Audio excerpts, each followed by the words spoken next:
Yesterday, I went to the Maryland Democrats Senate Forum for our candidates that we have in the race. And I was expecting to see only Angela Also Brooks and David Trone there, but there was a lot more people that are running in this race that I have no idea who they are. And the reason I don't know who they are is because they made a fool out of themselves. I mean, literally, we could have done a better job being candidates. I mean, these people were clueless. It was pretty pathetic. So, Jennifer Rubin was the host of she was moderating the debate, and she was great. There was protesters there, of course, because there's protesters everywhere nowadays. So that was interesting. I mean, it was a great event. I was happy to be there. And then I thought Angela did a great job. She has the great grasp on the issues. Her answer, I wish I could get the video of it because her answer on Israel was amazing. That was probably one of the most thorough answers that I've seen from any candidate or anyone really that has been asked the question. So I thought she did a Hmm. really good job just kind of What explaining. what it, and just for the folks that are just joining in right now, like what is who was the candidate for which seat, what state, Yes. and I guess what did they say? Yeah, so this was for Senate. So we have a Senate race. Ben Cardin is retiring at the end of this term. So we have an open Senate seat. So this was for these are the candidates that are running for the Maryland Senate seat. So they had a forum, which was basically a debate, and they asked them specific questions. And this is kind of where we were. So it was a fun event. It's like I said, Jennifer Rubin was hosting, and they asked them 13 questions, which I thought was a lot of questions considering. So they asked them about the Middle East. They asked them about jobs. They asked them about the economy, the border, you name it. They asked them about it. So it was pretty good. Yes, Larry Hogan is running, but he's running as a Republican, even though he's pretending like he's running as some sort of independent. But this was specifically for the Democrats. So that's what this was for. So all the Democrats running, like I said, I thought there was going to be only two candidates there because those are the only two that I know. But there was about eight candidates totaled, all men except for Angela. So very interesting. What was the answer that she gave on the conflict between Israel and Hamas? Yeah, I mean, she said basically what we've all been saying that one, Hamas needs to be eliminated. Two, they need to give back the hostages. Three, we need to reach a ceasefire, which obviously VP talked about today, which was awesome. And then, she kind of just talked about just the conflict and what we need to do to resolve it, which is to have a two-state solution. She just worded it really good and really comprehensive that I was like, wow, in Hmm. 2 minutes you gave like the best answer I've ever heard on this topic. And I wish I could could get a recording of it. She also gave a great answer on the border where she said we need immigrants in this country, and this Hmm. country is built on immigrants, and we need them for jobs. I mean, like at the end of the day, we need them here to be able to perform jobs that a lot of people don't necessarily want to do. And I thought that was a great answer.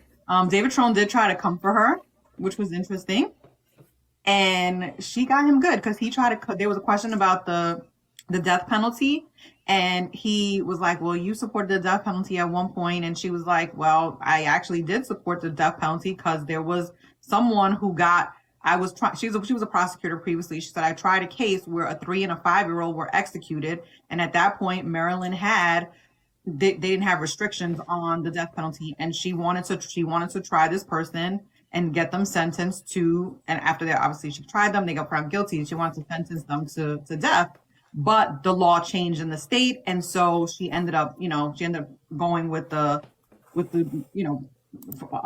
is it, life in prison without parole. And so she's like, no, it's not a matter of believing in something. This is the law. This is now the law. And I wouldn't want to do that on the federal level either. So he was just coming at her sideways. At one point, he told her that she was talking in platitudes, and then she like basically told him off. I was like, get him, girl. Just get him. I'm tired of these men that think that they could just tell women anything. I'm over it. So yeah, she didn't hold back, and I thought she did a great job. And then after that, we went backstage and we met her. And I had seen her many times before, like during Wes's campaign, but I never actually spoke to her. at a campaign event or anything like that. So I was able to go backstage. We talked, we did our video, which was cool. We did it in one shot, which was amazing because I was like so nervous because I'm like not an on the fly person, but I guess maybe I am. I did it in one shot, so maybe I did. But she was great. We took pictures. We had a good conversation about the race, where we are. And so I'm hoping that everyone can follow her. If you aren't following her, it's also Brooks from Maryland, either on Instagram or on Twitter. So please follow her, boost her. Keep donating, please. She needs as much money as possible. We have a tough role because he has so much money. He has spent $15 million of his own money on this race. That's a lot. And just to add a little more to that, Tiff is also raising money for the Senate candidate. So follow her on Twitter, Tiffy. That's one F, right? Or is it two? TIFY 330. TIFY 330.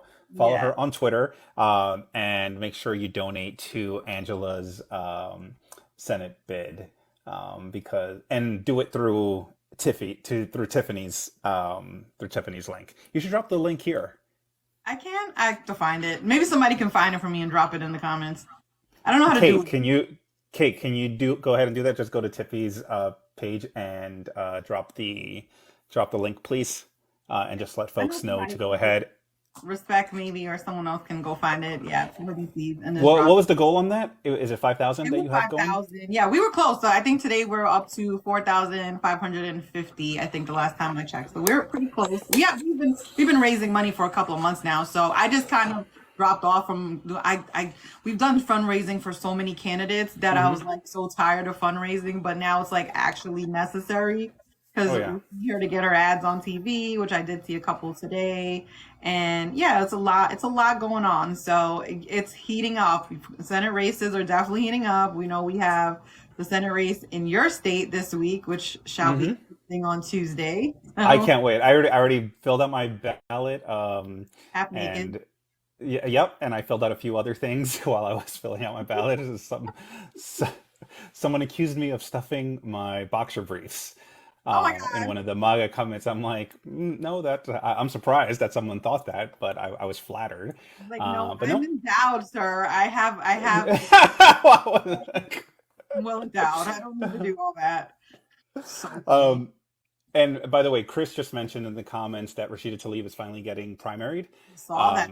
So I saw that. I honestly have not researched the candidate, so I don't know if it's someone that's more to the left of her. There's not much to research. I did it the first night when I saw he was running. There's not much. There's not much out there. I did see he did open his act blue. He is, he had his back on social media. Looked like he was off social media for a little bit on Twitter. Looks like he's back there now.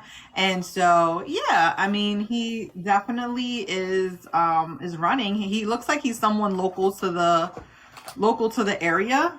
So he knows, I don't know much about him, but it looks like he's someone that people would know in the area. It looks like he worked at a Black History Museum. He was an educator. So there, we're gonna do our homework on him. You know what I mean, and just make sure he's legit. Absolutely. We don't want. Yeah, that's why I'm not like pushing for him right now, because I don't know what his social media presence has been like, what his leanings are.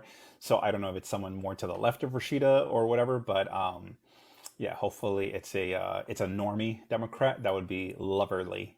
I mean, the way that he presented himself, he seemed like I saw that he wrote that, well, I didn't vote uncommitted, or said something to that effect. So he's trying to play the game, so to speak. And listen, I don't know if he can beat her. I mean, to be honest, but I mean, it's worth something. She should get primary though. There's got to be. He needed a challenger, and in some kind of way, especially since she's giving her money to Jamal, like she's doing like a joint partnership with Jamal Bowman, and so we'll see what happens. I would not count on her leaving. I mean, she had a challenge last time, and who was fairly decent, and she ended up winning anyway. So I would say if you're gonna donate, I would donate to Jamal Bowman's district. I guess I forget his name.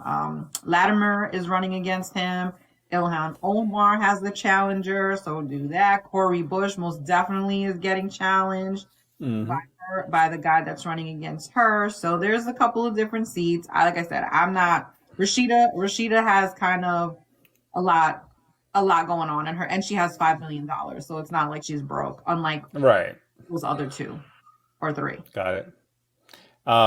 And I guess before we get into the Super Tuesday, did you see the Republican primary in DC? I did, but did you see how low the vote count was? I did see It that. I was mean, but so funny. It was so like Trump got like 676 votes. I think he got 1,279. I'm like, that's not a lot of people, but it's also DC, and DC. I think even DC hates Trump as much as anyone else, especially New yeah, York. So I'm not surprised that Nikki won. She'll have a whole 19 delegates. 64%, Yeah, 64%. so I'll 64. take it. Yeah, I will take it. it's a talking point. You can use it as a talking point, but yeah, exactly, John, you're right. I thought the same thing. Great jury pool. There's like people do not like Trump in DC, in Maryland, and anyone on the East Coast. We don't like him except for Florida. People love him in Florida, and then maybe like Virginia down, they kind of like him. But no, up north, from DC up, no, we don't like that man. He sucks. I still, I mean, I'm surprised, but I'm more surprised because I mean, he's basically the de facto incumbent. I don't know that we would have a state that goes sideways on Joe Biden. Um, Probably not. I mean, the guy was president for a whole 4 years, and for them to go Nikki Haley over Trump, I mean, I still think that's pretty devastating. Even though it's not a red area or a purple area, like we get it, it's blue, but it's not like he's not going to win the New York primary. We know that he's going to win. It's still a deep blue state, so Yeah, no, I agree. I uh, mean, at this point, I mean, DC is DC. right, there's not very many Republicans there anyway. Most people in DC are Democrats. Maybe some maybe independents, and they couldn't hmm, vote. So I don't really see where he was gonna win anyway. Like I right, said, he talks so negative about DC anyway. Remember, he was talking crazy about DC. It's like he was like, it's so dirty, it's so this, it's so yeah, that.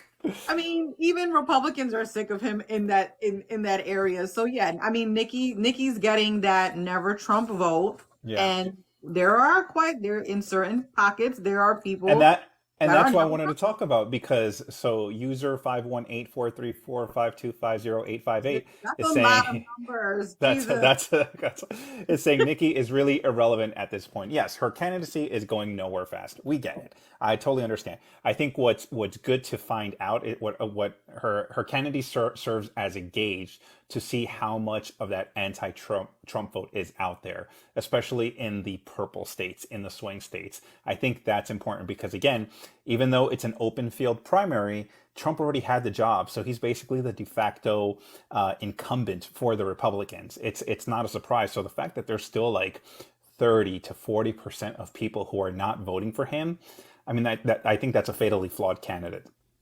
Absolutely. I think he's definitely fatally flawed, but he still has his MAGA cult, and they're Hmm. gonna vote for him no matter what. What I would watch out for, since we're talking about Super Tuesday now, I would say the state to watch out for is Virginia.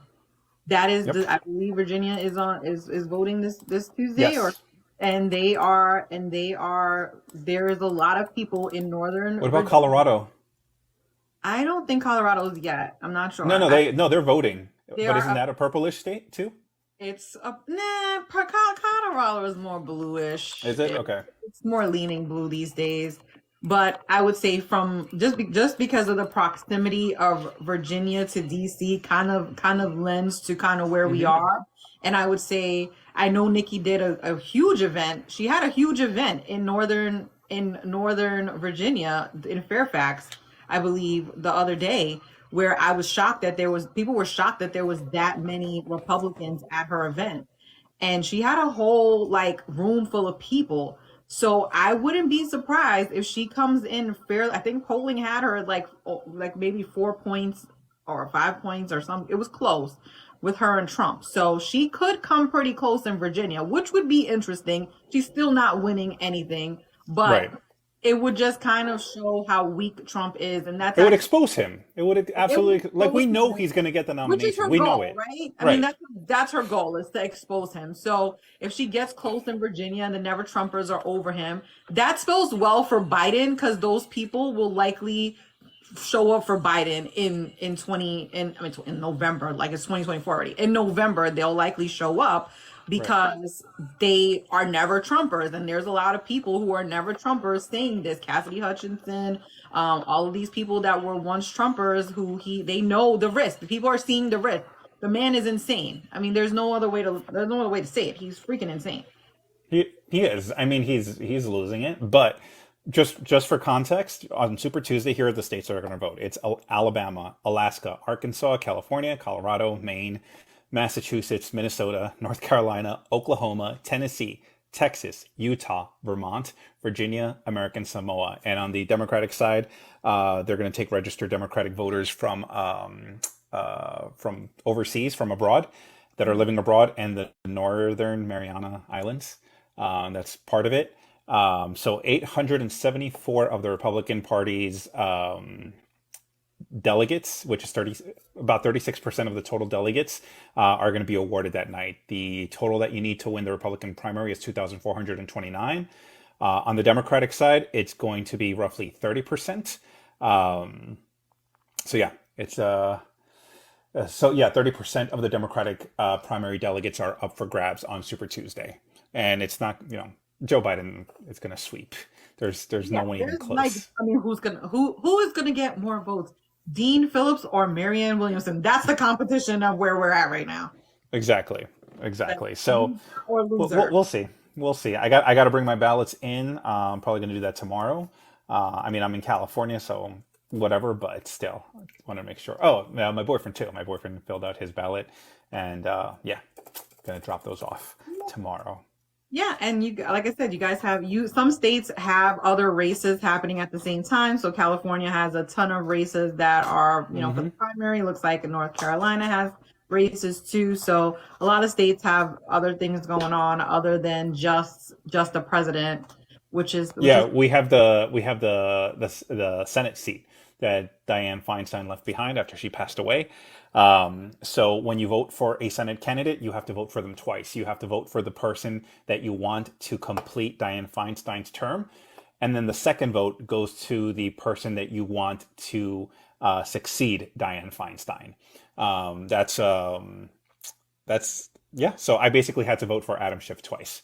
all the ballots. That's who I'm going for, and yeah, Adam Schiff is my candidate. I can't wait for him to win. My understanding is that Adam Schiff ran commercials for his Republican opponent.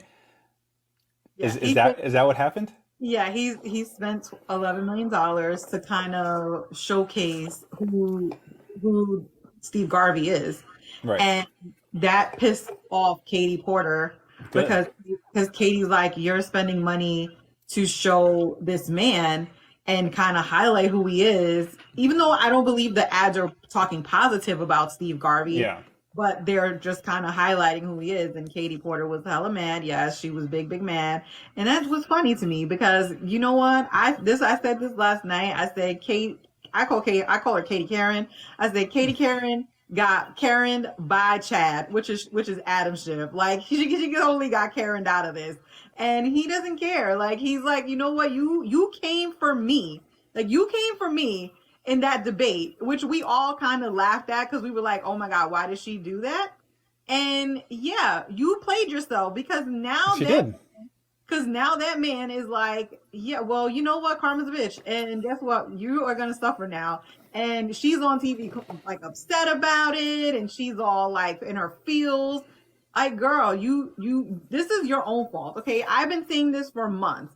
Barbara Lee and Katie Karen are running for the same group of people, right? They're Yep, running the for same pool of the voters. same group Exactly. of They're people. going for that Maybe progressive vote. maybe they want the progressive vote, whether you are, whatever your demographic is. They're trying to occupy the same lane. So they are literally going to split votes between them. Adam has more, he is a progressive too, but he has more of the, like you said, a normie vote that is on his side, and he has his own lane. And so when there's three people that are running together, there's only so much lane that you can occupy, and Adam is going to win clearly. And the question is, will Steve Garvey or Katie Porter, because they are the top two in polling for that second spot, will they win? Barbara Lee, at this point, she hasn't moved from 8 or 9%. She doesn't have a Nope. chance. She doesn't have a chance to win unless there's some kind of weird And, thing that and Ro Khanna is not helping her candidacy he at has all. never helps her Like campaign. who like Barbara Lee, I respect as a person. I do like her as a person, but I don't understand why put Kana in charge of the campaign. Because one, she wanted to try to occupy that far left lane. He wanted to run against her. He actually wanted to run for this seat. He debated running for this seat, but he said if Barbara Lee got in a race that he wouldn't run. And so he, I guess because that they had a conversation, and then he decided he was going to be the co-chair of her campaign, which to me was a total disaster because of the way he treated Dianne Feinstein, which was gross. It was pathetic on his end. He didn't help her in any way possible. And I don't even know what she was talking about half the time, because she was saying crazy things like $50 minimum wage, just her whole stance on the whole Israel Gaza stuff. And she was hanging out with all the Justice Democrats. Like, No. she had voted on, there was like one vote that she Yeah, like, there was a vote, and she took a picture with folks, or she was like standing in solidarity with them, but I forget what vote it was for. there was so many mistakes made in the campaign that, Unforced errors. yeah, unforced errors, as we say. It was pretty bad. And this is kind of where, like, I fought people about this for months, and I told them that she had no money. She came into the race with like $56,000. Adam already at that point had been saving for years for his run. He had like 23 million to start off the race. I mean, even Katie, she came in the race with like $10 million. So she was way at a disadvantage from the very beginning. Yep. And the crazy thing to me with Katie Porter, she only has one congressional like endorsement, and that is Robert Garcia. Like, other than Elizabeth Warren, like, Wait, this are is, you serious? I didn't know I, that. go to her endorsement page right now. You will see. I think the only congressional person that has endorsed her is Robert Garcia, and maybe one other person. But it is very few people compared to the others. Adam has pointed this out, and they even asked her about it in one of the Why debates. why did he endorse her? I think that he endorsed her because he felt sorry for her. That's the only thing I can come up with. No one, That is none of her other colleagues wanted to endorse her, so she ended up having none, I believe, and he helped her out. He did. yeah, I that's crazy. That's giving Because me they literally asked her at the debate. They asked her, they was like, why is it that you have only been, working together with people in the Congress is really important. And as a senator, you would need to do that. So, why did you only have one congressional, endorsement of all your colleagues in the Congress? And she was like, well, I work with all kinds of people, and I am not there to make friends. Clearly, you aren't there. You didn't make any friends. You're not going to win. This is a popularity You made contest. You're not going you to made win. You made no zero friends. friends. You made no friends except for Robert, who was a sweetheart. And He is, but I'm disappointed. I didn't I know think that he he just endorsed her. I honestly, he was like, it was like 2 weeks ago when he did it. It was like a last minute thing. She must have called him and begged him. I know he's a No, that nice, was I'm looking. That was October 30th. yeah. Yeah, I don't October think she has 30th. any. I don't think anyone else in the Congress, like on that side of the House, did anything. I mean, I know Elizabeth Warren endorsed her. I don't know about anyone else, but I Yeah, think she who has one cares? more person from the Senate. Yeah, she's just not a likable person. Unfortunately, she should have put on her whiteboard like someone be my friend because no one wants to be her friend. Poor No Katie. one. Her endorsements really are lacking. They're sad. And she gave up her seat to run for Senate, didn't she? Yeah, you had no choice. You have to give up your congressional seat to run for another seat. So she gave up her seat, and people are pissed about that in her district. So she's the person who's running in that. She had to have been high on her own supply to think that she stood a chance. Like, what would possess her Has to? a huge ego. Of course, she was high in her own supply. There's no other way to look at it. This is Katie Porter we're talking about. She thinks that she is great. She thinks that she is like the bomb.com. She had Yep. the gall to try to challenge Maxine Waters. This woman has no sense of self. Okay, she's insane. And like I said, she has a fan base that people liked her because of her whiteboard and all the things she did and hearings and things like that. But she has no receipts. I think the only thing she's done in the Congress is basically, create like she's like a Bernie. She named a post office. Whoopie freaking do. Good for her. Yep. Yeah, I I don't know. It's like I just feel Big like yikes. yeah, I feel like, you know what, Adam, in my opinion, Adam deserves the seat. I think Adam is a great House member. He was an Hmm. impeachment manager. I mean, he has taken a lot of nonsense from Republicans, and this is basically a FU to them because they hate him so much. Remember, he shift, and he surely Yep. shifted on old girl when he put those ads on, and she's real mad about it. So I just want to see her just be mad. I don't know. I just don't like her. I never have liked her. Well, she's going to be done after this. What's Yeah, it? she's pretty much done. She'll be on MSNBC or CNN at the end of the year when she's finished in the Congress. So I don't know. We don't have to hear about her kids anymore. She's I don't so have to hear about our whiteboard. I don't have to the hear about whiteboard. like. She's a single mom. Like, I don't care about this. Like, lady, stop. Like, you're doing the most. So yeah, I'm gonna be very happy after Tuesday when she's done. I hope prayerfully she's done and I don't have to deal with her again. But very possible that she could still win. Polls suck. We were gonna talk about that too. Hmm. So polls suck. So there is a potential that the polls got this all wrong, and we will find out Tuesday how good California polls are. Yep. And I mean, do you want to elaborate more on the polling Yeah, yeah. situation and how horrible? Oh my God, polling is so terrible. So when we were watching for the results last Tuesday, it's like I don't even remember what happened last Tuesday. What state was it last Tuesday when we had Michigan? Sorry, Michigan. Yeah. when we did Michigan last week. The polls had Joe Biden. There was one poll right before the race, which was Emerson. Emerson had Joe Biden at like I don't know six. I think it was 76. He ended up winning 81 point something percent, almost 82%. So they were off there.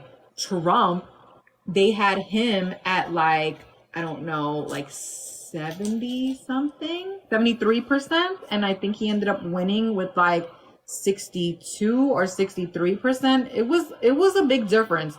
So the polls are definitely not what they're all cracked out to be, that people, especially the media, make them out to be. And I Hmm. think people need to take them with a grain of salt at this point. State level polls usually are a little bit better, but in the presidential race so far, I mean, it is far off. But we saw that. We already saw that with Tom Swazi. Remember, they said it was gonna be a close race, and what ended up happening ended up whooping her. You know what I mean? Like, I mean, sorry, not Hmm. her. Yeah, well, her. It was a her. He ended up whooping Yeah. her. So it's very interesting to see how the media has taken this narrative about the polls, especially that damn New York Times poll, which I refuse to even look at because I'm like, I don't care about this. But I was reading some of the commentary, especially from pollsters and people in politics that were like, yeah, this poll is trash, like straight up trash. They're like, this is garbage. Like the Latino vote, it looks like they talked to only like 3% of people who were Spanish speaking. So you didn't even talk to that many Latinos. You only talked to a few Latinos. The black vote was, and then they had women like this tied. Like women are not tied with Trump for Trump and Biden. That's not even No, realistic. that's not a thing. That doesn't make any sense. No poll is showing that. And Trump was leading at what, like 8 points or something in that poll. Like it is horrible. So I'm like, you know what? I'm gonna ignore the polls for the rest of the next maybe 2 or 3 months. I'll check back in June with polls. I usually analyze polls and kind of see where the demographics are. I usually look at YouGov because that's a little bit of a better poll. But Hmm. I'm not paying any Nate Cohen and New York Times and all these people, they get on my nerves. They just want to create a Nate narrative. Silver and all of them, yeah, they. I don't even pay Nate Silver any mind. He hasn't been right since 2012. Or I yeah, was gonna say when it comes to polls, because I know you wanted to talk about it. I just haven't been paying attention ever since 2016. I was like, fuck this, fuck these polls. I don't blame. Like I said, I don't blame. I mean, like I said, I pay attention. I typically, when throughout all the races, I usually pay attention to polls, kind of see where we are. I do like to look at them from a demographic perspective, like where the black vote is week to week. Like Hmm. YouGov, I could compare from like this last week's poll to this week's poll and see kind of what's going up or down. It's a little bit more realistic, but I feel like the New York Times ones is not realistic at all. I don't know who they're talking to, and I think Larry Sabato from I forget what his I want to say crystal ball or whatever he does. He answered my question. I asked him the question is, with polling, is it the people that they're contacting or is it the pollster? And he said, no, it's definitely the people that they're contacting. Like they're clueless. They don't know what they're talking about. So Hmm. the pollsters need to do better about who they're contacting and the Right. questions that they're asking in these polls. They're not helpful. And people are just kind of just saying whatever in these polls, and people may be lying. I don't know what it is, but something is not right about the way that polls are being conducted in this country, especially around presidential race. Something is off. Well, we have not figured out what it is. Yeah, like I said, polling for me, I was like, okay, whatever. Um, I just feel like I just feel like what's happening still, even with polling or without polling, Joe Biden is just underestimated for whatever reason. Always Con- underestimated. Continues to be underestimated. Like everyone is talking as though all the elections since 2018 haven't been trending towards Democrats. Like turnout has been great. Like we've pulled out wins when we shouldn't have been winning, and I don't know that's never part of the narrative. It's always like, oh well, the polling shows this and the polling shows that, and then that's whatever the polling reflects for that moment in time. It's usually something bad about Joe Biden, and then something dismissive about Trump. Like, oh yeah, no one cares about Trump's indictments. No one cares about this. No one cares about that. And it's just like, okay, The people. thing is, we're what now? 8 months away from the election, and Hmm. honestly, you're not gonna get polling is typically not right until 3 weeks before an election. Like that's when you Right. know where things are really truly at in an election. So this far out, people are still just waking up from their slumber of, just kind of their fatigue of elections and they may not even really be paying attention. I think more people are starting to pay attention because the reality, as I said I have this tweet that I said months ago that I said on May 5th, which is now almost May 5th, that people will finally start to wake up and Joe Biden's polling will start to shift because we have a lot of states that are going, as you listed earlier, that are going to vote this week. And those states are some of them are kind of swing statey-ish, like Virginia and I think Colorado. Like you said, it's trending more blue, but people are gonna start to see where we are. And I'm just tired of the whole like media narrative about voters, about black voters, even Latinos, women. Like there's so much stuff that is happening. We got, we didn't talk last week, but we had the IVF stuff up in Hmm. Alabama. We have Trump's immunity case. Like there is so much that is happening that I don't even think, like even me as a political can't even keep up with it, and I'm exhausted. So I can't even imagine being just a person who isn't even into politics. You're like, listen, I just want to show up and vote. I don't even care about all of this crazy stuff. And so I hope that people wake up, and I hope that people see that our democracy is on the line. And we just have to keep reminding them. It's frustrating, but all we can do is remind folks that it is on the line. And the more Trump talks, the better it is, because he like shoots himself in the foot every time he opens his mouth, which is great. Now, do you think we're going to see some breakthrough with the negotiations between, because I know there's mediators involved between Hamas and Israel? Joe Biden basically called Qatar. I always get the name confused. I always want to Qatar, Qatar. So it's like one or the other. He called them, and he called the negotiators for them, and he called the negotiators that are working in the middle for Egypt, and he told them we need to get this deal done. So that was reported. Get me a deal. Yeah, it can't Get me a be. deal. Yeah, and I don't blame him. Listen, he wants to go to the State of the Union with a ceasefire. I mean, I don't blame him. I mean, that's Thursday. He wants to be able to walk in there and say, "Listen, I did all I could, and we got a ceasefire." But I don't know if Hamas is gonna let that happen. I mean, the word on the street is that Hamas is not trying to give Israel a list of the hostages that are still alive, which is pissing Israel off. I mean, you should know who's still alive and who's not alive. Right. And then they are, kind of bullshitting on this deal. Hamas is. Israel's already signed on to it. And people are like, and of course the VP today, she gave her speech in Selma, and she reiterated kind of the Biden position on this. They want, Hamas needs to be eliminated. We need to get the hostages home. There's a humanitarian crisis that is actually humanitarian catastrophe. That was her quote, that is happening in Gaza. And Hamas doesn't really care about the people there, which is true, which I think a lot of people don't want to acknowledge, because they could have stopped this war a long time ago by surrendering. They refuse to. They want to stay in power. And so the VP, she said, we want there to be a 6-week ceasefire, which that an immediate ceasefire, starting next week for 6 weeks, so they can get these hostages home. These people have been waiting for 5 months, damn near, for their family members to return home. Hamas is saying that 70 of the people are dead. Who believes them? I don't believe anything that they say.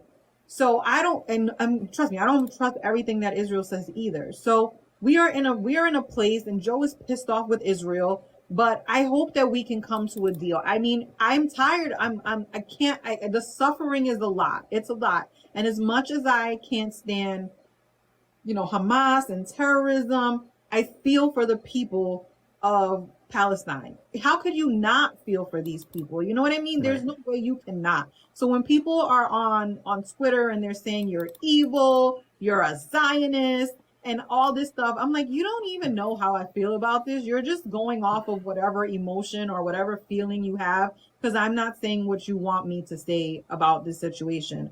I am not going to do. I take their criticism with a grain of salt. Oh, I always do. You see me on Twitter. I call them the degenerates, like the degenerates on the left.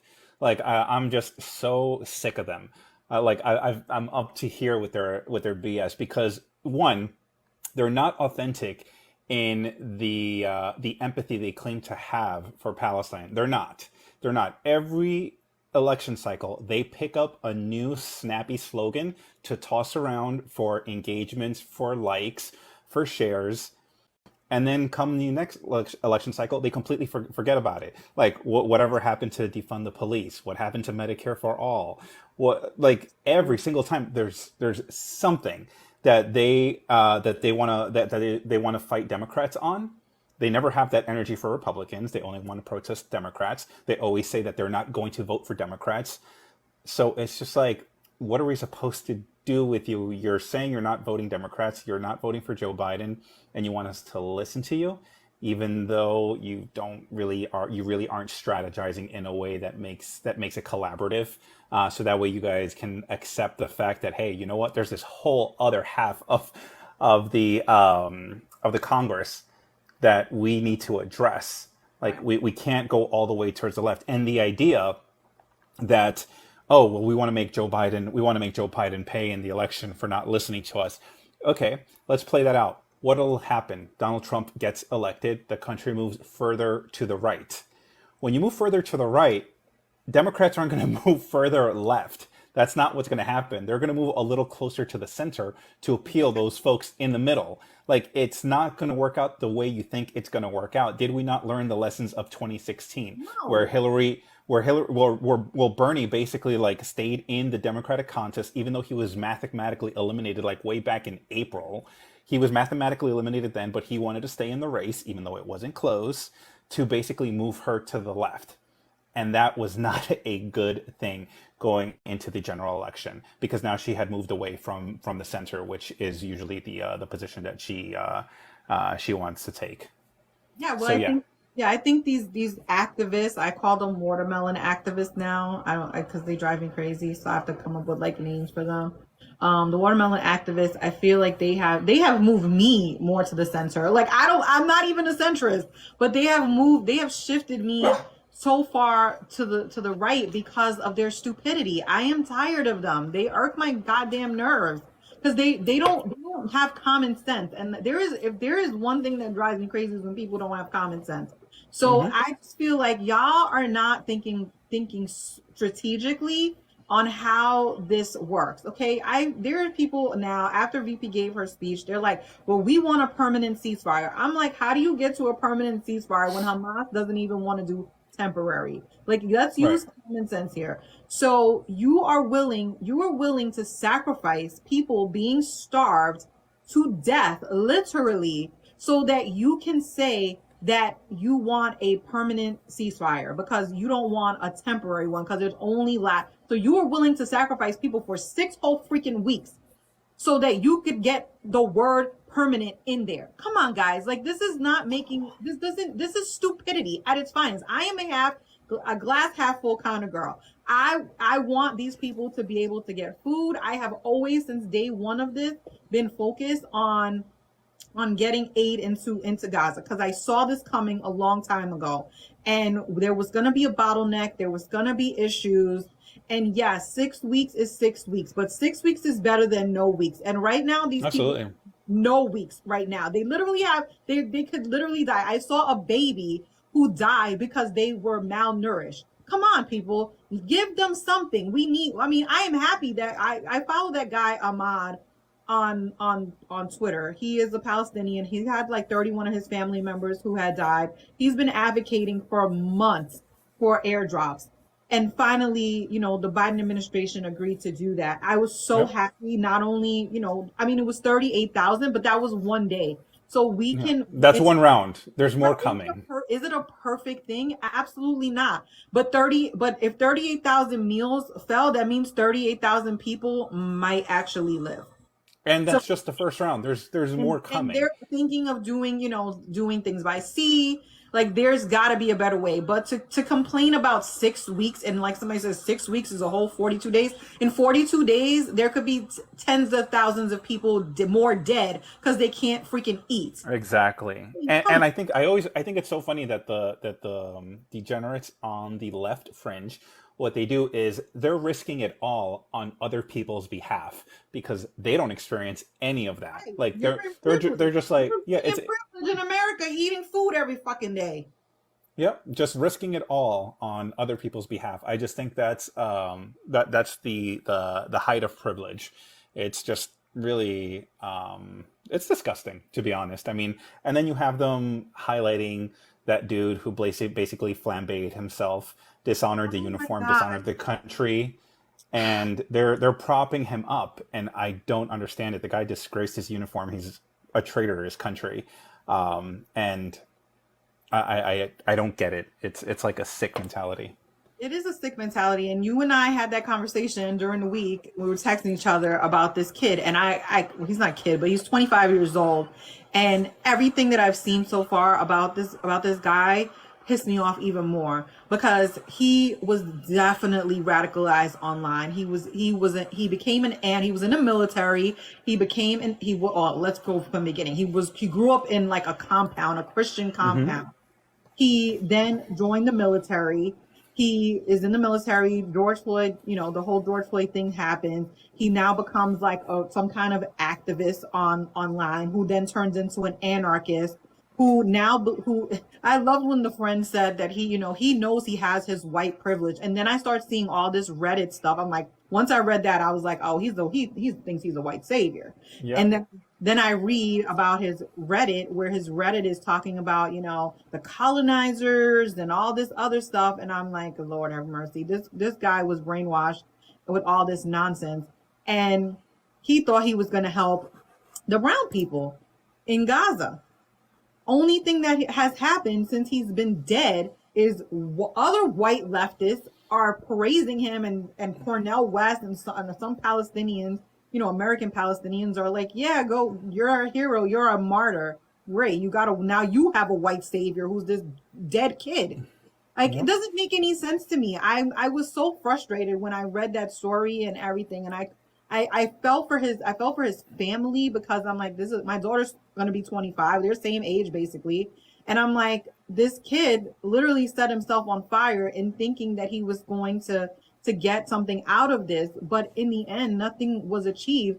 And if he waited like maybe 2 more weeks, we may be in a ceasefire anyway. But I don't think Yeah. that was the point. I don't think that was the point. And unfortunately, he's now dead. Gone.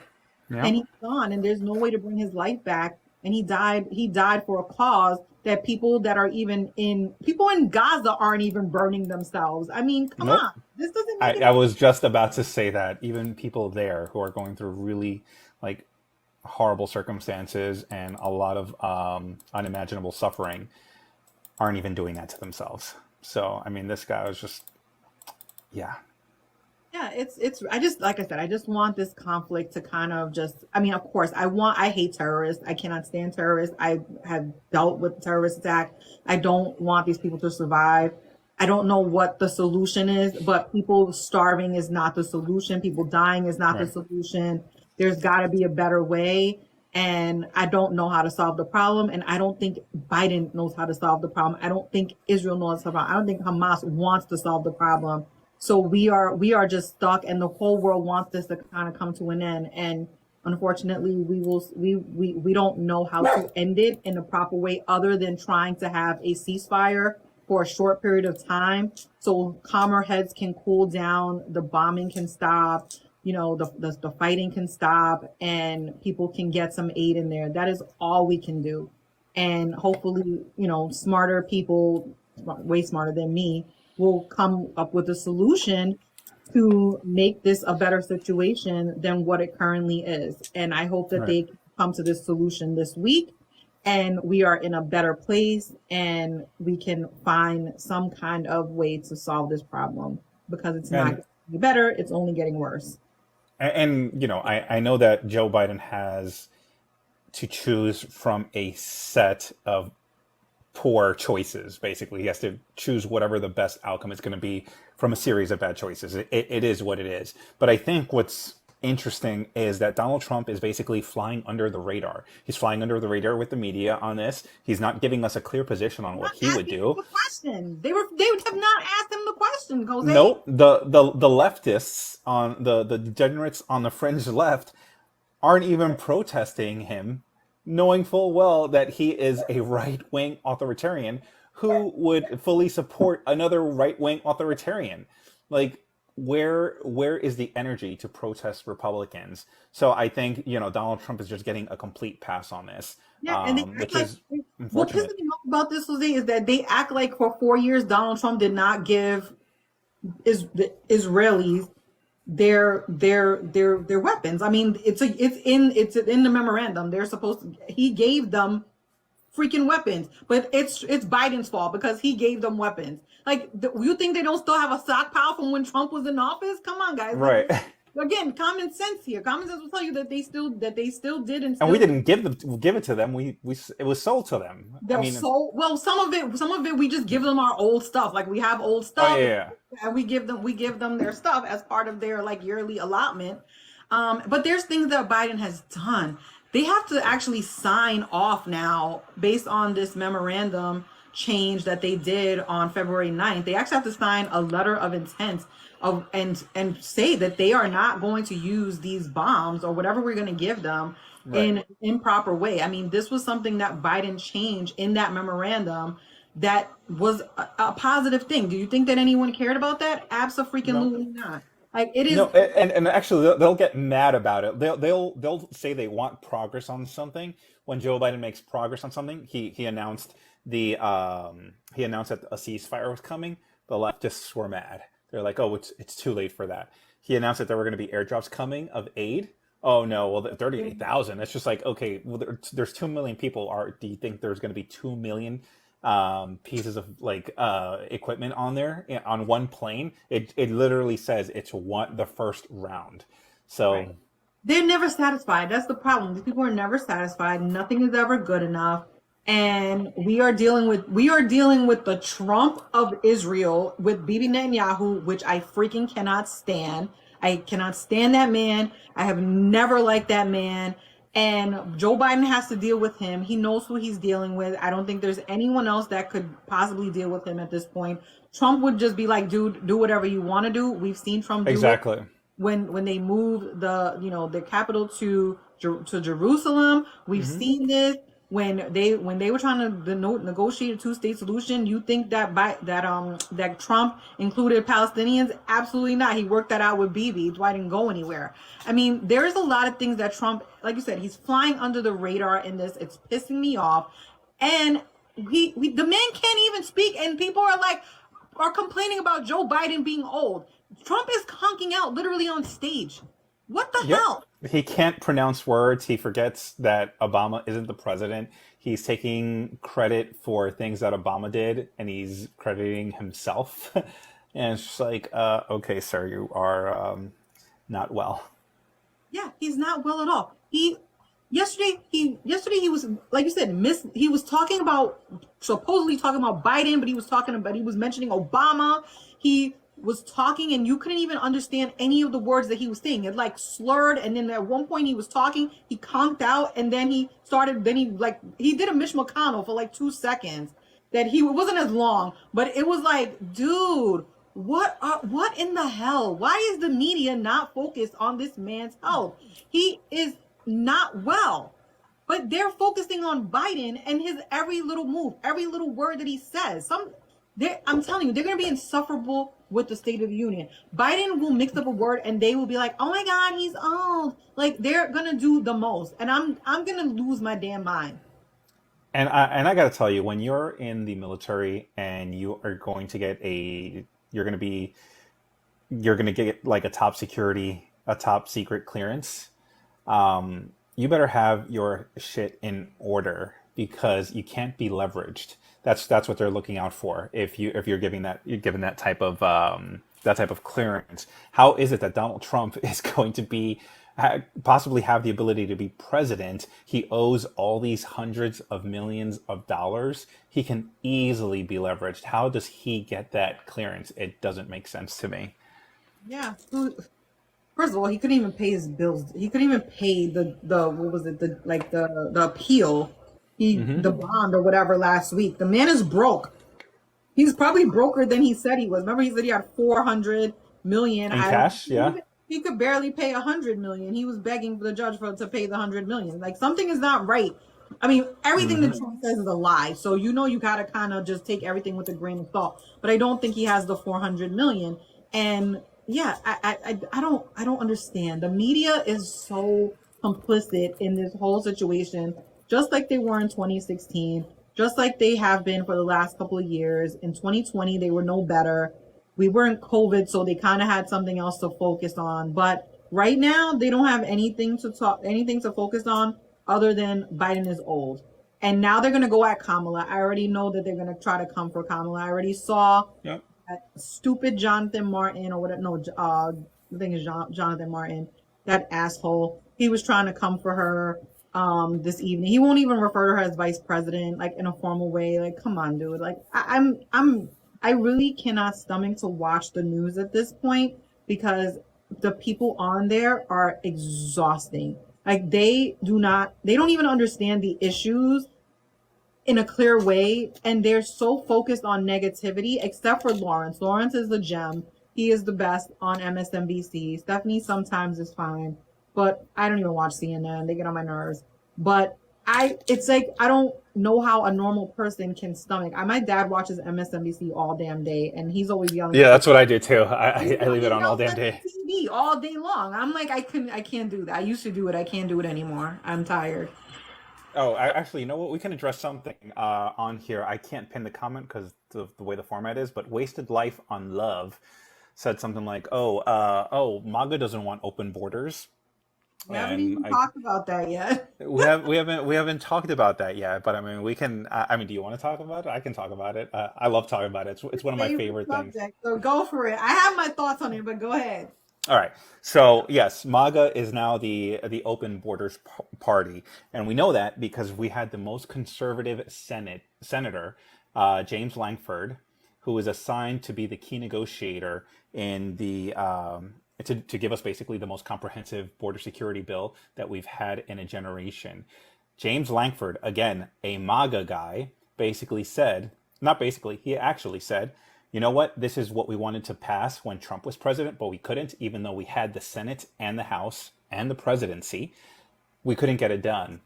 Now we have it on the table. This is the best deal that we are ever going to get and ever have gotten. And they could have passed it. And what did Republicans do? They decided to turn their backs on it. And that was in front of the entire country because for the past 3 years, we've been hearing nothing but complaints from the Republican side about how bad the borders are, how porous they are, that we have caravans of people coming here. We have military-aged men crossing the border, and we don't know who they are. This bill would have addressed all that for the people that are here because there's such a backlog that are here between 4 and 5 years waiting for their asylum case to be decided. Joe Biden was going to narrow that down. I believe it was like 30 days or 45 days or something like that. I'm sorry? 6 months. Oh, 6 months. Okay. So 6 months was going to be the time that the asylum case was going to be decided. Right now, it's between 4 and 5 years. That's the average wait time because there's such a backlog of folks that are here. And Republicans just decided, you know what? In an election year, the thing we've been talking about for the past 3 years, we're going to go ahead and decide that we're not going to do anything about it. We're going to go ahead and leave the borders the way they are, and we're not going to address it. So because of that, that makes you automatically the Open Borders Party because Joe Biden came to the table with a key negotiator for the bill who is a MAGA person. The James Langford voted with Donald Trump like 96% of the time. An incredible conservative record. I think he's the most conservative Republican senator, if I'm not mistaken. And Republicans decided, you know what, we're not going to do it. So that's basically why MAGA is now for open borders. They sure are. And you saw that Trump went down to the border. Biden went to the border. They had dueling border day, which was funny because I will say the media didn't even show Trump. It was interesting. They didn't even show him at the border. At least the little bit that I watched that evening, it was mostly about Biden being at the border and and what he said at the border, and he challenged he challenged Trump, and he said, come help me with Congress. You talk to Congress, I'll talk to Congress, and let's try to get this done. And then of course the leftists, they lose their damn mind because Biden said, come, let's try to do this together. And of course they again, not understanding common sense or anything about politics.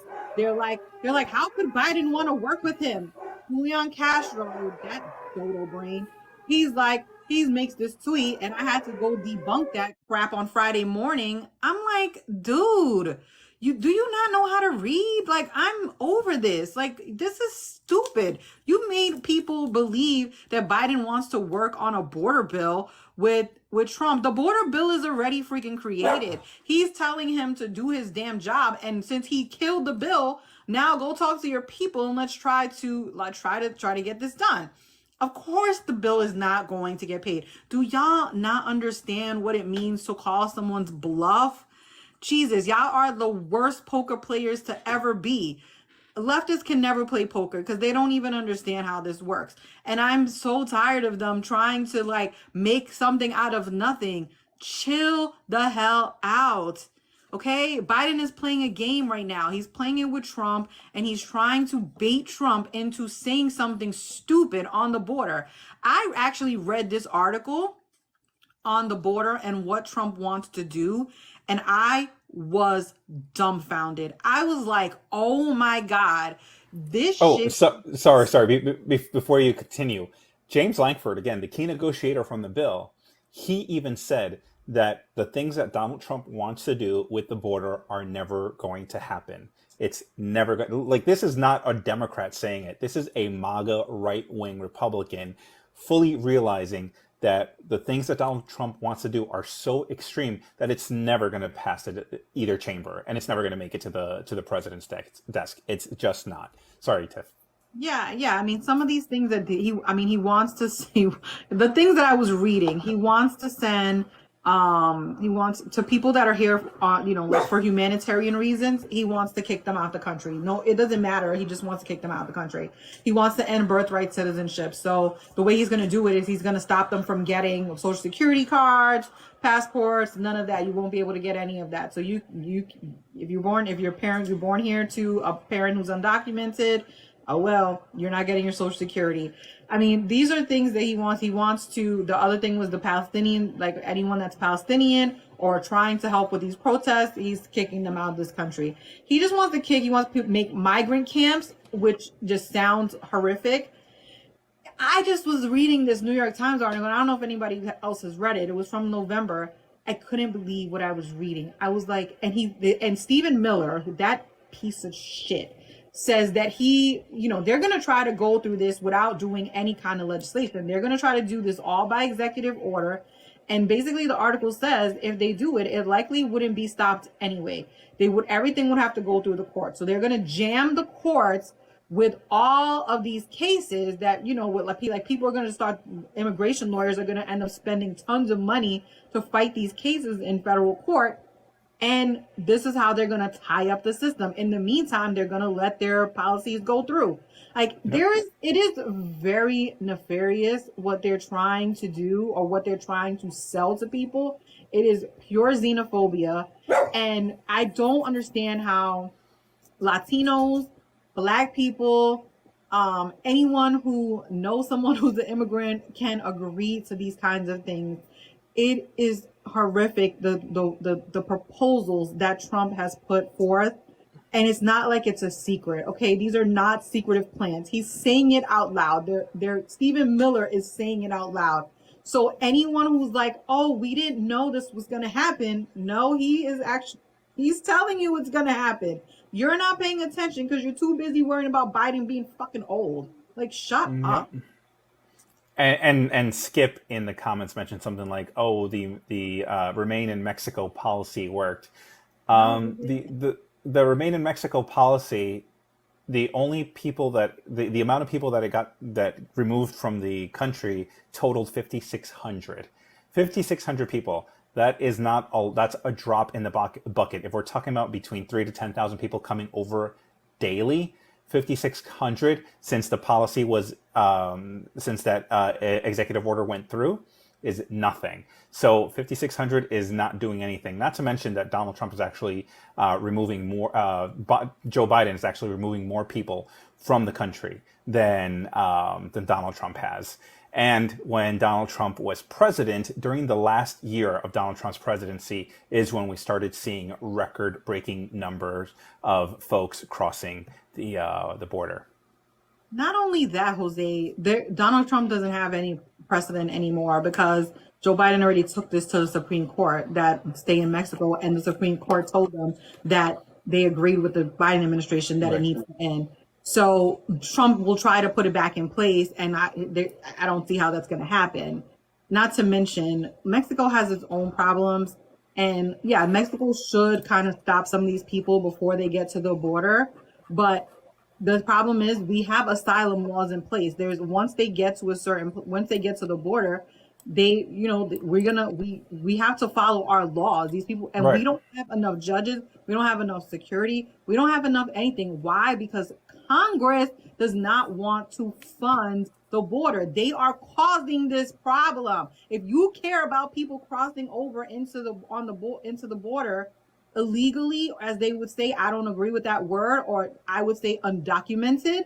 If they're crossing onto our side of the border, then guess what? If there was more security, we would actually be able to stop them. This is the whole Yep. point of what you're saying with the stay in Mexico. You want them to stay in Mexico. Guess what? They would stay in Mexico if we had enough security to stop them. Use common sense. Again, I am tired of people with no fucking common sense. And what they'll say is something like, well, they should have never attached Ukrainian funding to this, but it was Republicans that basically held funding for Ukraine hostage unless the policy was changed to address the border. That was the entire thing. So if the premise on the Republican side is that we are not going to fund Ukraine anymore unless there are real policy changes to the border, and then a Republican negotiator comes to the Senate and says, okay, here it is. You guys said you would fund Ukraine if we address the border. We're going to go ahead and put them together so we keep you to your word.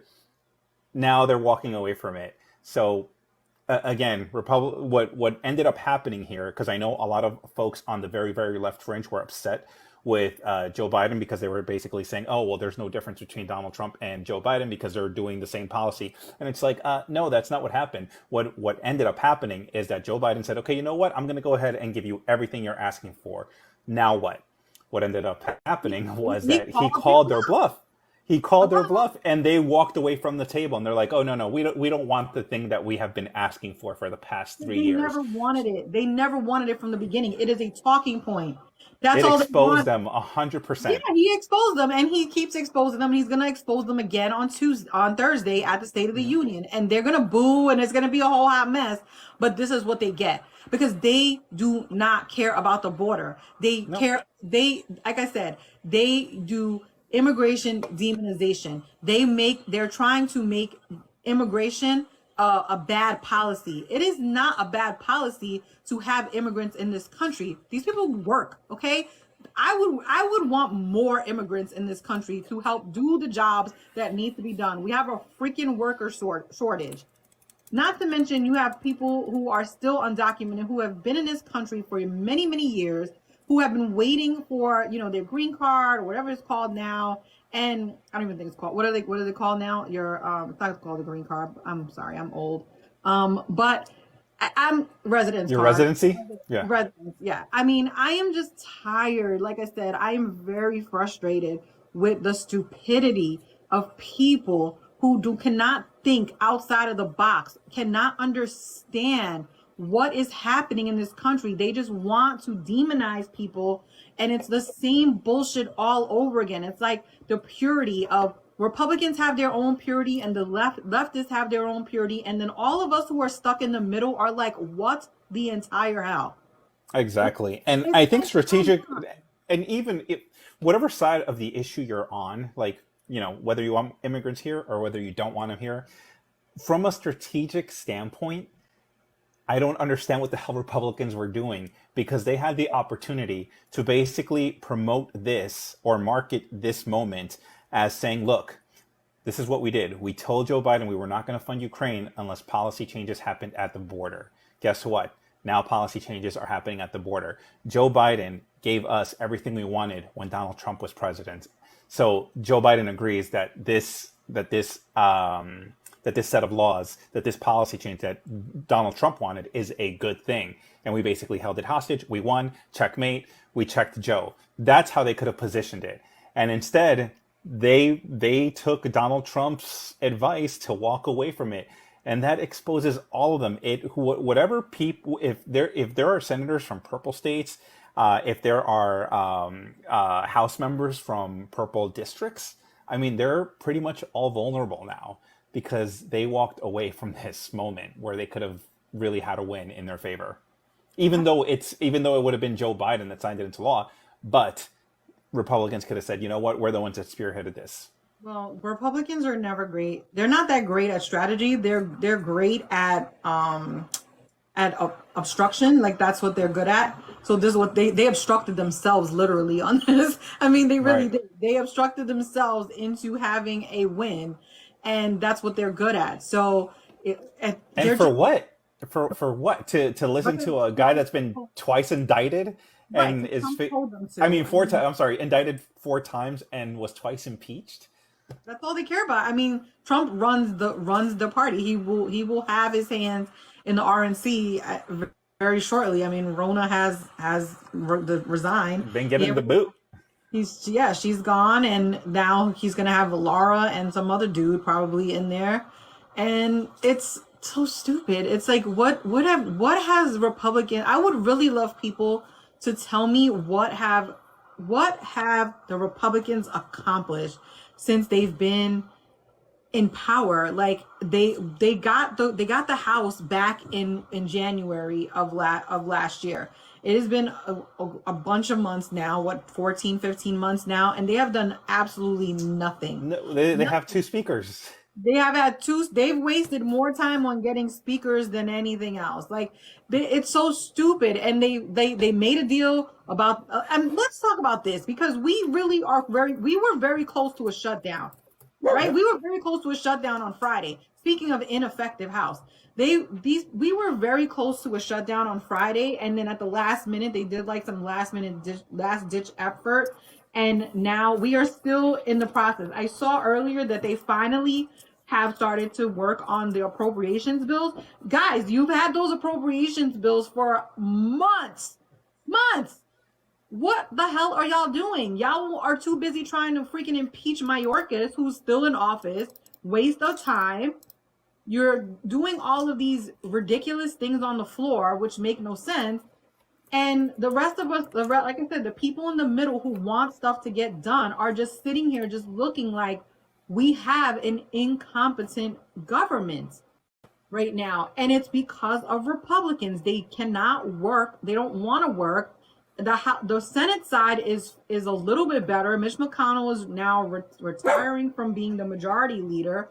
Those fools are going to be fighting every 5 minutes. We saw, I think, what's his name, Cornyn, decided that he wants to step in to be leader. I'm not, or minority or majority leader at some point. And if they ever get the Senate back, we have to stop these people. It is now incumbent on us to stop these people from taking control of the Senate. And we don't have too many options there to do that. So we literally have to hold all of our seats, and we also have to try to maybe win Texas, which is like almost impossible. So Right. this week has been something else, and next week is going to be probably even worse. I'm just happy the Fonnie Willis stuff is over for right now. Real stupid. That was a whole hot mess. There's been a lot that happened last week. I'm tired. Yep. And then the Hunter Biden stuff is falling apart with the FBI informant. Oh my God, that was a disaster. We're going to see what happens there. But I mean, what I keep seeing from the Republicans in the House, and at this point, I just think it's funny because they keep saying, well, Joe Biden, received wire transfers. And what's her name? Elise Stefanik is also suggesting that somehow Joe Biden was involved criminally and that it's basically an impeachable offense. That's what she's alluding to. But at this point, it's just like, okay, guys, you've been doing the investigation. You say you have this. Can you guys go ahead and bring the impeachment articles to the floor? You're talking about it. Can you guys be about it? No, And they that's don't have votes. and I'm just like, what's the problem? Go ahead and bring it to the floor. Let's do this thing. I dare them to bring it to the floor. Come on. I would love for them to do it. They know they don't have the votes for it. I mean, do they want to be embarrassed again? They don't have the votes for it. I just don't understand. I want them to do it so badly. I've never Oh my God. my dick has never gotten harder for someone to even try to get impeached. I want them to do it. I want them to just like do their jobs. How about that? Because I do not want the government to shut down. That is a disaster when that happens. How about we focus on the appropriations bills and get some work done, people? Like that is what I would like for them to do in the next 2 weeks. We have got to get this done. I, I'm telling you, it's like they say like kangaroo court. There's like kangaroo freaking democracy right now. And Biden is doing his job and trying to get everything done he can on his end. But without Congress working, it's there's way too much that is not being done. And the Ukraine funding is frustrating. And I think Respect asked like what's going to happen with that. From what I understand, we're trying to send stuff to Ukraine through another avenue, but through another country. I forget which one it was. But the whole point is that we are definitely at a point where we really just need for them to do their jobs. There's no other way around it. And if they can't do their jobs, then people really need to really vote them out. And I hope that they do. Greece, thank you, Analia. Greece, yeah. I mean, we really need to just vote them out. We cannot continue this with this fashion of governing style. It's impossible. Do you think that after the appropriation bills to keep the government funded for the next year, once they pass, because it's more than likely that Democrats, there are going to be more Democratic votes than there are going to be Republican votes. At that point, he's going to be doing the same thing that got Kevin McCarthy removed from the speakership. Do we think that Mike Johnson's time is up, or are Republicans like, you know what, we can't be having this fight in an election year? I don't even know at this point, to be honest. I gave that guy till June, so we're slowly approaching June. I don't know if he survives after June, then Because it's going to maybe. be the same set of circumstances. Well, It's going to it's be the the exact same reason thing. why they kicked Kevin out. I mean, there's no ifs, ands, or buts about it, but I think they would be crazy to get rid of him at this point. I But mean, they've done crazier stuff, right? They walked away from the exactly. border bill. So, Yeah, that's where we are. I mean, at this point, I haven't heard Matt Gaetz complain, and he's usually the person. I know Kevin is threatening him because he has dirt on him. So, yep. I remember the whole ethics thing. But yeah, there's so much that is happening, and this week, like I said, it's going to be even crazier with Super Tuesday, and then we have State of the Union on Thursday. So, lots. Anything with the Supreme Court happening this week? Well, people were saying that the Supreme Court put some that they were going to do decisions tomorrow. So people are thinking that it's going to be the Colorado case that they're going to decide tomorrow. But again, we'll see. I don't. They did that the last time, and then it was like a nothing thing. Yeah. So I don't trust it until I see it. I mean, I already know what the ruling is going to be, so I don't even care. I mean, when it comes to getting him off the ballot, when it comes to He's the already on the ballot. indictments, like when it comes to all that stuff, I'm just like, okay, he's eventually going to see his day in court for these things that he's been indicted for. I'm not adding any weight to the idea that these things are going to affect the outcome of the election. We just need to turn out like it's a regular election, just because that side is treating it like it's a regular election. They're treating him like he's just a regular ass Republican, and they're going to go ahead and vote for him and vote for him to be president. So we have to go ahead and turn out and just get the energy behind Joe Biden. Make sure we're doing everything we can to get Biden Harris reelected in 2024. All we can do, literally all we can do.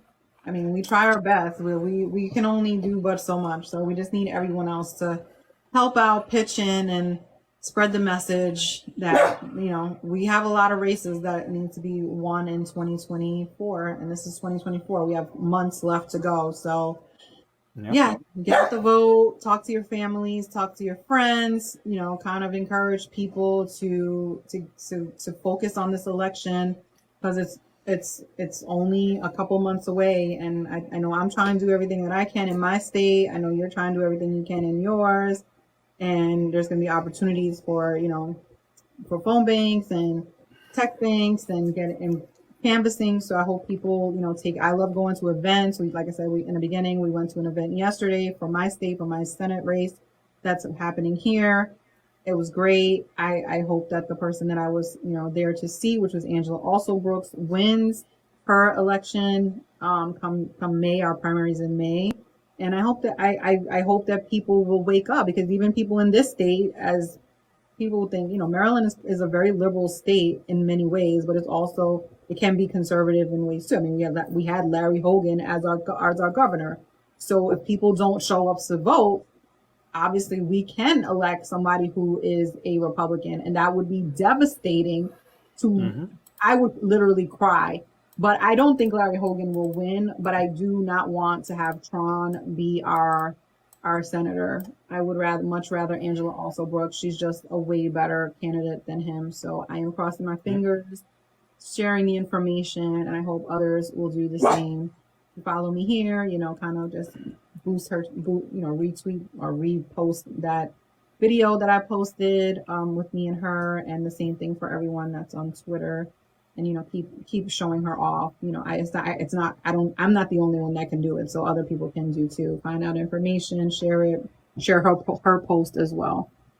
And while Tiff was doing everything she can to kind of promote Angela Alsobrooks, the Democratic senatorial candidate in Maryland, she was posting her link to raise funds for her campaign. She was doing all this stuff to kind of raise awareness about the candidacy, and doing her part to make sure that 2024 is bluer than it is now. And I was doing the same thing when I posted a picture of me in my underwear filling out the ballot for California. You were thirst trapping. You were doing a condi. You were like instead of thirsting other people, you were like thirst out after me. Yeah.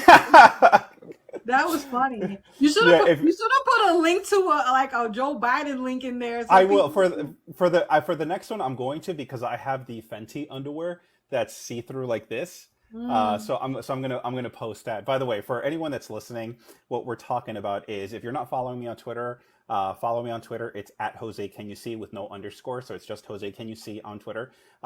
Tiffany is Tiffy TIFY 330 at Twitter.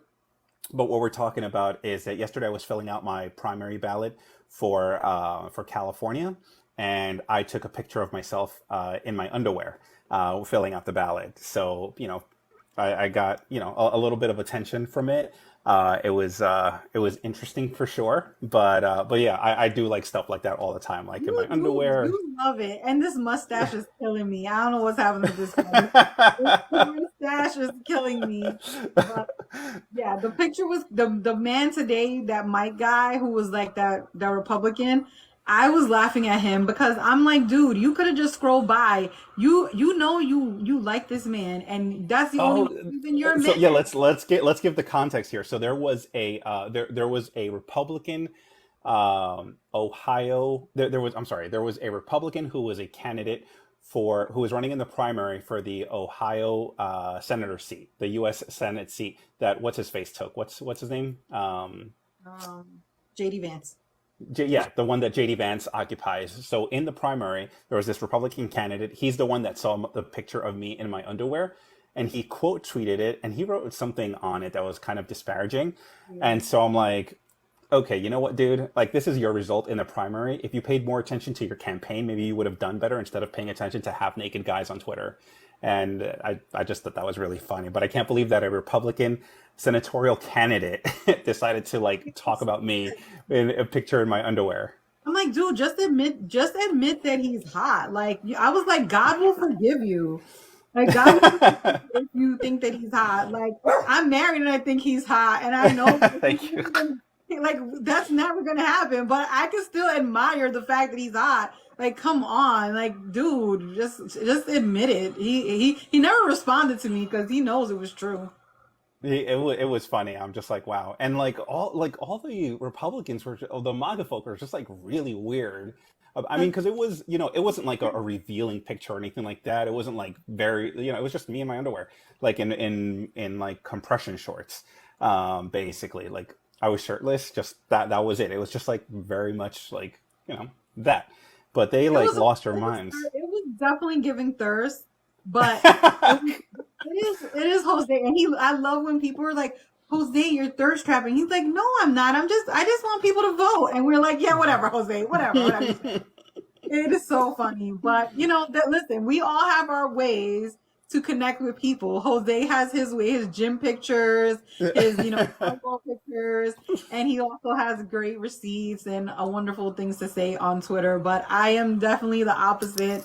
I just kind of stick to. So I can just curse people out. So you never know. One day I might curse you out and tell you off, but everybody has their own thing. But we appreciate you, Jose, because sometimes you need a little spiciness on the timeline, and you definitely gave that. I was like, Yeah. why are you draws? Like, why Yeah, are you I think you said, "Where are your clothes, hermano?" And I did say, where are your clothes? I'm like, where are your clothes? Yeah. I was laughing. It was so funny. But and we need a little shock. Sometimes you need a little shock value on the Yeah, timeline. yeah, and I think the next one's going to be even more shocking because, like I said, it's pretty see through. So I'm going to have to put one of those blur things up, like unblur if I don't mind if people do it if they look good. It's the people that don't look good that I've seen that I'm like that I've seen people in like bikini like men in bikinis and I'm like, dude, I did not need to see all that. Thank you, but no thank you. Like it's no. All right. Well, on that note, I think we can wrap up. I guess what are you looking forward to this week? Is there any news that you're waiting on? No, I think I'm just waiting for the State of the Union. I want to see Joe Biden become Dark Brandon as usual and just go in. Last year was pretty entertaining, the State of the Union, with Marjorie Taylor Greene acting like a psycho in the back and Hmm. cursing and doing the most. So I look forward to Joe Biden just doing him, and I think he'll do a great job. He's usually motivated for that. I am sad that I won't see Nancy Pelosi back there because I love her, and we will have to sit there and see Moses back there, just making his face up next. Poor Kamala has to sit next to him, Hmm. so that's what I'm looking forward to. And of course, I'm definitely looking forward to California on Tuesday to see who wins second place in the primary. Me too. Same thing that you're looking forward to. I'm looking forward to Thursday, the State of the Union address. I want Dark Brandon to show up and do what he did last year with respect to the border. What he did last year with Social Security was he called them all out. He's like, "Look, these guys are trying to cut Social Security, Medicare, Medicaid, all this stuff. I have the bill," and they were like, "No, no, no, no, you're a liar, you're a liar." And sure enough, what ended up happening? The media had to fact check that moment, and they were like, "Oh, Joe Biden's right because Rick Scott introduced the bill. He talked about this. They took like." So he's going to put them in that vulnerable situation again, which I think is going to be great. And I'm hoping for something really, really amazing there. And then, of course, Super Tuesday, I'm really looking forward to seeing what happens in the States. I want to see how big of a rift there is between the Haley side and the Trump side. And of course, my state, California, we're going to go ahead and we're going to be nominating someone from the party, from each party, to go ahead and run for the U.S. Senate seat that Dianne Feinstein left behind because unfortunately she passed. So yeah, so those are going to be definite things that I'm looking forward to, and I want to see Katie Porter crash and burn. Fingers crossed. Fingers crossed that polling is right. We'll see on Tuesday. We will see. Absolutely. All right. All Well, right. Well, it was a for great explaining all weekly my recap, and we'll do this again. We're going to do this again next week at 6 p.m. Eastern, 9 p.m. Pacific, and we will be back, and we'll see you then, guys. Enjoy your week. Thanks for Bye. joining the live.